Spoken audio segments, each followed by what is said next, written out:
আমার বয়স যখন 11 বছর তখন থেকেই আমি মনে করেন এই লাইনে আইসা করছি। মানে আমার বোন জামাইয়ের কাছে ছিলাম আপনার ওইখানে 7 বছর, আর এইখানে আমি আমার নিজের ব্যবসা চালাইতেছি প্রায় মনে করেন 20-21 বছর।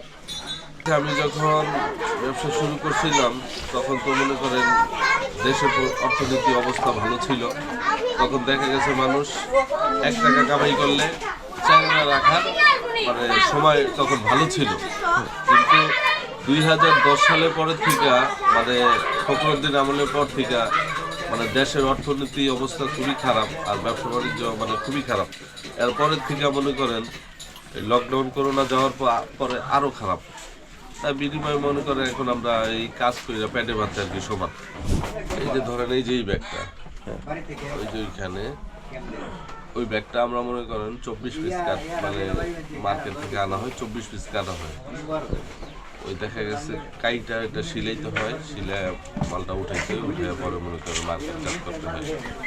ওই ব্যাগটাকে মনে করেন এটা আমাদের প্যাটার্ন আছে, প্যাটার্ন দিয়ে প্রথমে তো কাপড়টা কাটতে হয়, এটা কাটতে হয়, এগুলো মানে সব কাটতে হয়।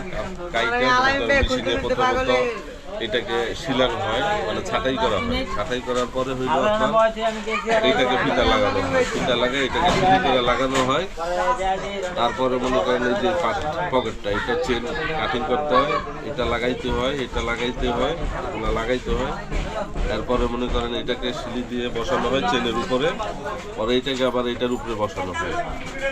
বসানো হইলে তখন মনে করেন এটাকে এই যে পাইপিংটা করা হয়। আর এই যে পাটটা এটাকে সিলি করে মুইরা চেন লাগানো হয়, তারপরে এই যে তলাটা বলা লাগানো হয়। এইটাকেও মনে করেন বসায়া এই ফিতাটা লাগানো হয়, পরে পাইপিং করা হয়, পরে এটাকে সিলি দিয়ে পাটে পাটে সিলানো হয় আর কি। তখন এটাকে সিলানো হইলে দেখা গেছে এটা তৈরি হয়। এটা পাইপিং, পাইপ প্লাস্টিক ধরে ফিতার ভিতরে ঢুকিয়ে তারপর মেশিনের ভিতরে ঢুকতে হয়, ফিতার সাথে লাগাইতে হয়। বাংলা কাপড় এই যে আমার বাংলাদেশে তৈরি হয় এই কাপড়টা। এই যে পেডেমটা ধরছি, ধরে যে কাপড়ের সাথে মিল করে এই সমান করে ধরে পরে যে দাগ দিতে হবে। এই যে পুরান ঢাকা বংশাল বালিটোলা ওইখান থেকে মালটা আর কি সংগ্রহ করি।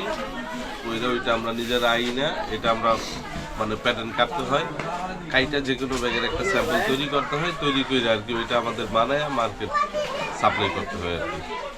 কাস্টমার আমরা প্রথমে যে দোকানে স্যাম্পল দেখাই, ওনাদেরকে মাল দিই, ওইভাবে পরিচয় হয়, হইলে মনে করেন তখন ওনারা অর্ডার দেয়, অর্ডার দিয়ে তখন ওনারা 6 পিস 1 ডজন এইভাবে নিতে থাকে, নিতে নিতে আর কি মানুষের সাথে পরিচয় হয়ে যায়। যারা এলাকার মধ্যে যারা নিতে আসে এরা তো মানে কারখানায় চলে আসে, ওনারা স্যাম্পল এবং মডেল দেখে অর্ডার দেয়, অর্ডার দিলে আমরা ওইভাবে বানাই। আর ওই দেখা গেছে যে এলাকার ভিতরে দুইটা জিজ্ঞেস করতে হয় যে এখানে জামাই বাজার, তরাইল বস্তি জামাই বাজার, এখানে ব্যাগের কারখানা কোথায়।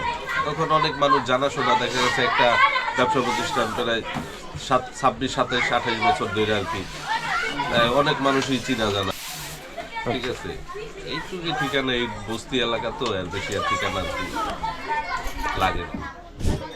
এইটা আমাদের পাইকারি রেট হচ্ছে গিয়ে 350 টাকা, এটা হইলো পাইকারি রেট 400 টাকা, এইটা হইলো পাইকারি রেট 250 টাকা, এইটা পাইকারি রেট 220 টাকা, এটা পাইকারি রেট 350 টাকা, এটা 350, এটা 400, এটা 350, ওইটা 200, মানে এরকম বিভিন্ন রেটের আর কি আমাদের এখানে ব্যাগ তৈরি হয় আর কি। এটা মেয়েদের ব্যাগ, এইটাও আপনার 350 টাকা, এটা হচ্ছে 400 টাকা, এটা 250 টাকা, এটা বাচ্চাদের স্কুল ব্যাগ, এটা হলো 250 টাকা।